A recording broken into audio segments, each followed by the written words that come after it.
بسم الله الرحمن الرحيم. صوت القاهرة.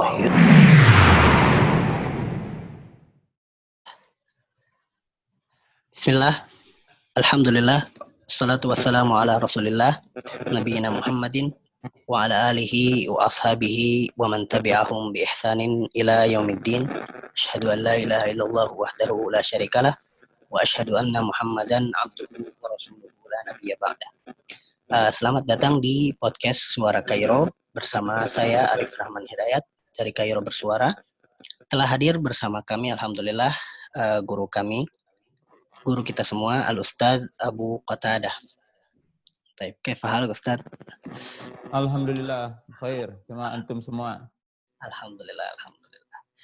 Nah, insya Allah kita akan sedikit berbincang seputar dunia dakwah bersama Ustadz Abu Qatadah, sedikit sharing dan menjawab beberapa masalah-masalah dalam dunia dakwah, terutama bagi para dai millennials atau dai muda gitu bisa dibilang.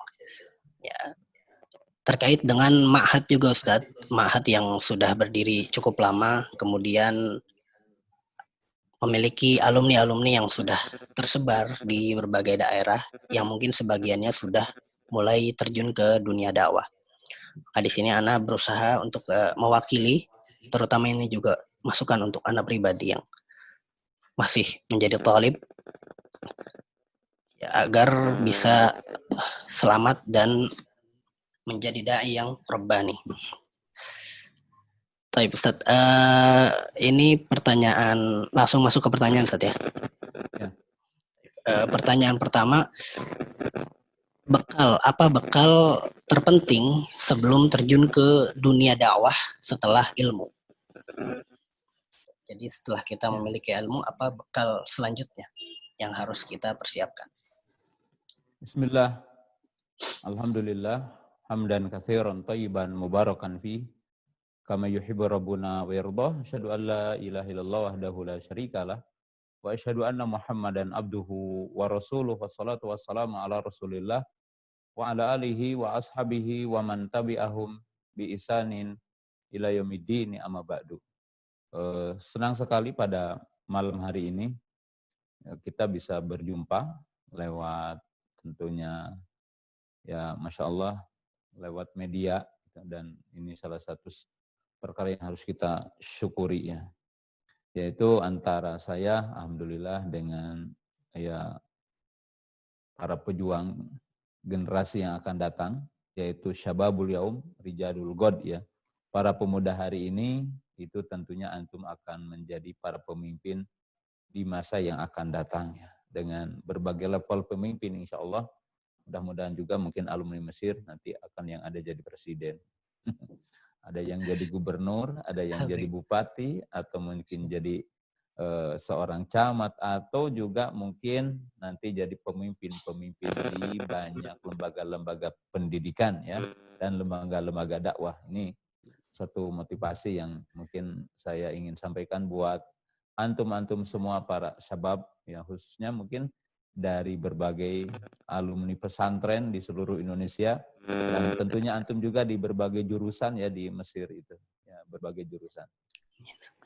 Nah, kita berbicara bincang tentang dakwah ya, tentunya berbincang tentang dakwah itu banyak sisi yang tentunya harus kita bahas ya, walaupun mungkin yang kita bicarakan nanti dari berbagai sisi. Tadi ada pertanyaan apa yang harus dimiliki dan menjadi bekal bagi seorang dai ketika dia akan berdakwah ya, setelah memiliki ilmu. Ya, mungkin ada 3 poin yang harus saya jelaskan ya sebagai mukadimah tentang pertanyaan ini. Pertama, yang harus dicatat oleh setiap dai, dan dalam bahasa saya dicatat dengan tinta emas ya, bahwa berdakwah itu ibadah dan satu kewajiban, dan bukan satu profesi untuk mencari dunia. Walaupun orang yang berdakwah akan dianugerahi bagian dari dunia. Ya, kita lihat di dalam ayat in ajriya ila Allah.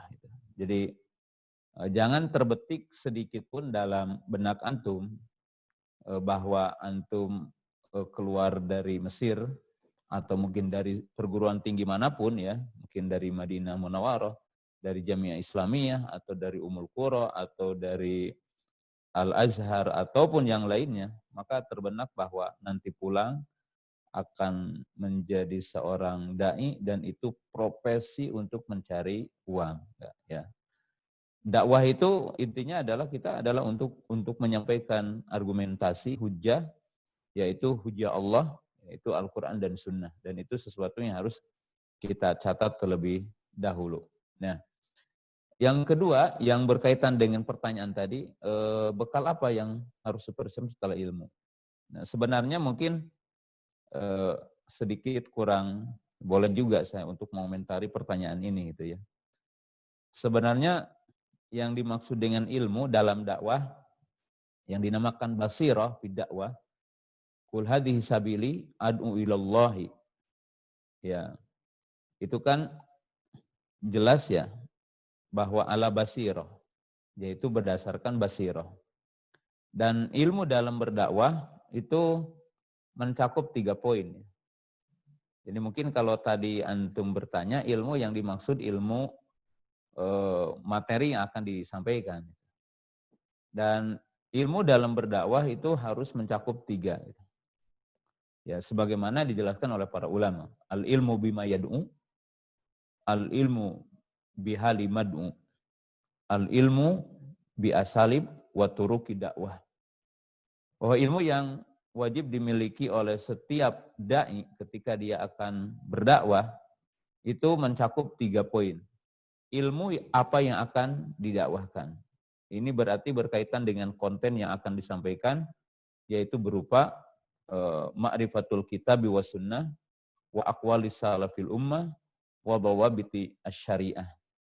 Yaitu ilmu berkaitan dengan ilmu kepada kitab Allah, ilmu kepada hadis-hadis Nabi SAW, dan ilmu kepada akwal salafus saleh, memahami tentang perkataan-perkataan para sahabat, para tabi'in, para tabi'ut tabi'in, dan para ulama yang mungkin menjadi pokok seperti ulama yang 4, dan memahami tentunya tentang qawaid syariah. Ya, qawaid syariah ini seperti ya ilmu yang sangat pokok, kita memahami ilmu bahasa Arab, ilmu usul fikih, ilmu mustalah hadis, ilmu qawaid tafsir, dan kaidah-kaidah yang menjadi dasar bagi setiap orang. Oleh sebab itu ya, ilmu yang harus dimiliki terlebih dahulu berkaitan dengan ilmu ya, antum mesti menghafal ayat-ayat Quran, menghafal hadis-hadis Nabi SAW, juga paham dan tahu kepada qawaid-qawaid syariah.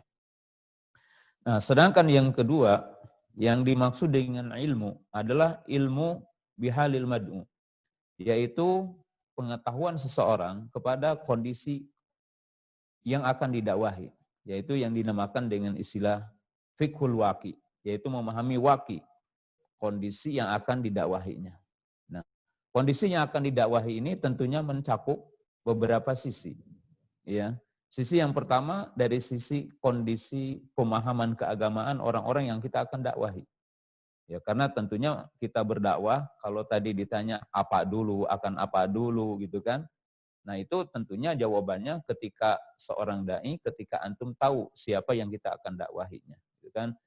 Jadi kondisi masyarakatnya, kemudian kondisi pemahaman yang tersebar di tempat itu, sejauh mana pemahaman keagamaannya, mungkin kalau di situ ada jenis penyimpangan apa, kemudian dari sisi kafaah, dari sisi batasan-batasan kemampuan mereka, ya, kemudian di daerah mana, itu kita harus jelas mengetahuinya.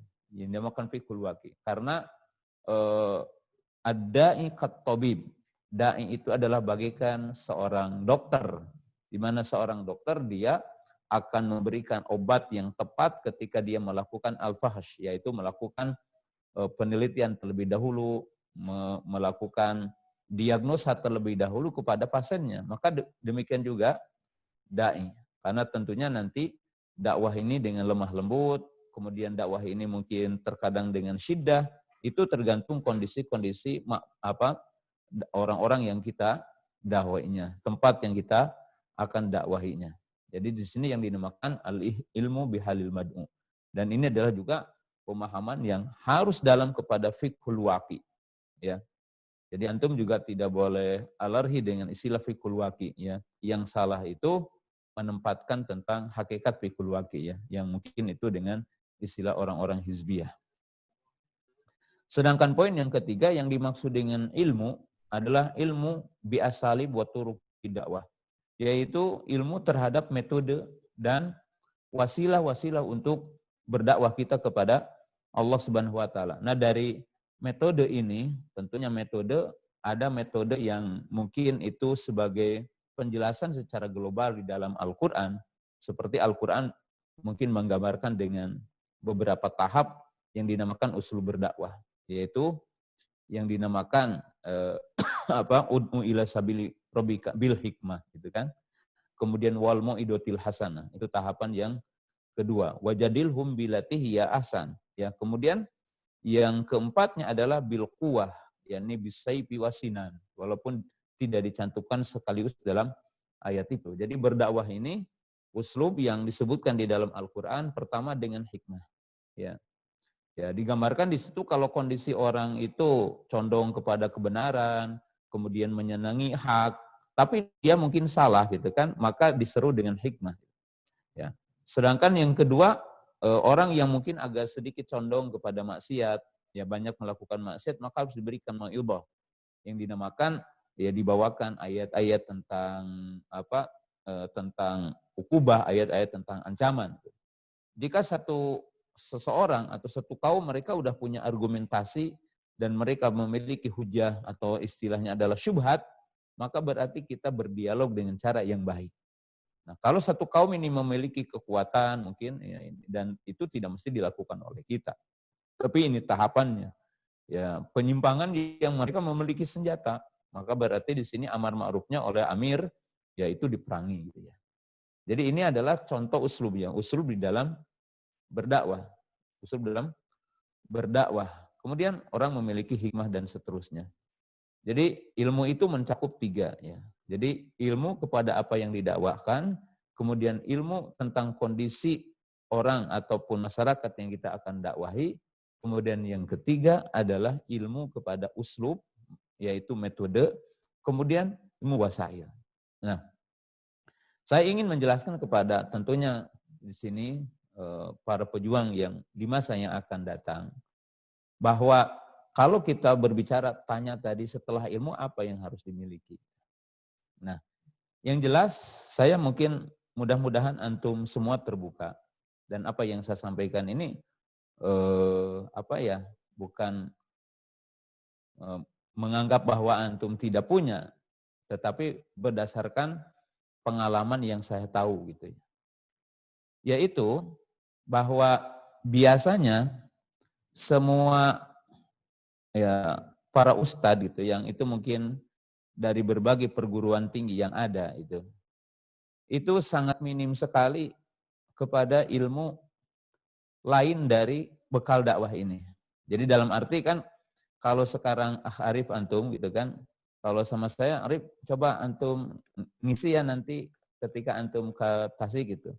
Ya insya Allah antum akan mampu membuat materi gitu ya, bagaimana berceramah di depan santri, atau mungkin kalau ana suruh antum tabligh akbar, insya Allah antum akan bisa lah untuk menyiapkan materi. Tapi itu kan hanya konten bagian dari dakwah. Nah, apa yang harus dimiliki selain itu? Ya, saya akan gambarkan dalam dunia pendidikan secara umum, ya, bahwa para ahli mengatakan, ya, orang itu akan berhasil dalam berbagai disiplin profesi, ya, mungkin orang jadi pengusaha, kemudian orang itu mungkin jadi petani, apa saja termasuk jadi dai, maka diistilahkan ada 2 poin penting bagi setiap orang yang ingin berhasil. Akan sedikit panjang ini, maaf ya, untuk pertanyaan pertama, yaitu dikatakan ada hard skill, ada soft skill. Hard skill bahwa setiap orang itu harus punya keahlian. Jadi artinya antum harus punya ilmu yang mumpuni gitu ya. Ilmu yang mumpuni untuk berdakwah, dasar-dasar tentang akidah ahli sunnah, dasar-dasar tentang fikih, dasar-dasar tentang Al-Quran, dan dasar-dasar tentang syariat ini antum harus memiliki. Maka ini yang dinamakan dengan skill. Yang dinamakan dengan skill. Ya. Nah, sedangkan yang kedua yang dinamakan dengan soft skill. Dikatakan soft skill ini untuk berhasil dalam dunia dakwah ataupun yang lainnya ini 80%. Sedangkan mungkin konten yang akan disampaikan yang dinamakan hard skill itu 20% untuk mencapai keberhasilan. Nah, mungkin perinciannya seperti apa, penjelasannya seperti apa gini ya. Yang dimaksud dengan soft skill itu ada dua. Yang pertama interpersonal, yang kedua adalah intrapersonal. Nah, intrapersonal itu istilahnya dai itu harus punya kode etik. Dai itu harus memiliki sifat-sifat akhlak yang khusus. Ini yang dinamakan dengan istilah intrapersonal. Seperti dai itu dari sisi semangat gitu kan, fisiknya kuat, kemudian uluwil himmah, kemudian hikmah, kemudian lemah lembut, ya, kemudian berbagai sisi yang harus dimiliki, sabar dan sebagainya. Kegigihannya harus beda gitu kan. Kemudian juga dari sisi intrapersonal ini kalau diartikan dalam istilah ahlinya sekarang itu meregulasi diri. Jadi artinya dai itu dari sisi mengukur, kalau berbicara punya ukuran bicaranya gitu kan, kalau bersikap punya ukuran itu. Ini intrapersonal. Jadi bisa melihat kepada dirinya itu saya itu dai, saya itu adalah orang yang punya ilmu, ya. Maka mesti dikemas dengan sifat-sifat lain. Jadi kalau dai itu lemah, dai itu tidak sabar, dai itu tidak gigih, dai itu tidak syaja'ah, nah itu tidak mungkin. Nah, sedangkan yang kedua adalah interpersonal. Jadi kemampuan bagaimana kita berkomunikasi dengan orang lain. Jadi bagaimana antum itu ya, kalau sekarang mungkin akan kerjasama dengan orang kaya, akan kerjasama dengan orang setempat, setidaknya mampu enggak kita itu menyampaikan gagasan kita kepada orang lain, yaitu kemampuan untuk kita berinteraksi dengan pihak lain, ya. Bisa berbicara, bisa berkomunikasi gitu kan. Karena ini adalah sesuatu yang sangat penting. Jadi sesuatu yang sangat penting dalam dunia dakwah gitu. Jadi dalam dunia dakwah. Jadi artinya gini secara sederhana itu kan, kalau kita aja dengan istri, bagaimana kita itu melarang istri, bagaimana menyuruh istri, itu kan diawali dengan cara kita bicara kan itu. Nah sekarang seorang dai gitu kan, segudang apapun ilmu yang dimilikinya, setinggi apapun gelar yang dimilikinya, mungkin doktor gitu ya, keluaran dari Al-Azhar, doktor fikih, doktor hadis, doktor akidah. Nah ini kan konten ilmu gitu kan. Nah sedangkan kita akan menyampaikan ilmu ke pihak lain gitu kan. Ke pihak lain. Maka harus disertai dengan dua soft skill tadi. Ya. Yang pertama dari sisi kita regulasi pribadi. Artinya orang akan melihat pribadi kita. Ya, dari sisi amanah gitu kan, dari sisi semangat, dari sisi dapat dipercaya, punya trust itu sama orang lain gitu kan. Nah, sisi yang kedua adalah yang dinamakan interpersonal. Bagaimana kita menyampaikan ilmu ini gitu kan? Kalau saya gambarkan kan komunikasi ya. Digambarkan itu ya akhlak mulia tadi gitu kan. Nah, ini sesuatu yang harus dimiliki oleh antum gitu. Jadi ini lebih penting gitu kan dari yang tadi. Nah, sisi lain apa sih keilmuan yang harus dimiliki? Ya. Antum juga harus memahami istilah leadership dan followership. Karena antum akan hidup ima dipimpin atau memimpin. Ima antum punya bawahan dan punya atasan. Jadi tidak mungkin antum akan berhasil di dunia dakwah tanpa interaksi dengan orang lain. Nah, yang dinamakan leadership, ya dai tentunya seorang pemimpin. Harus ada kemampuan kita memimpin. Ya, memimpin. Mungkin kita nanti ya, disuruh jadi kepala sekolah, atau jadi mudir, atau jadi pengurus masjid.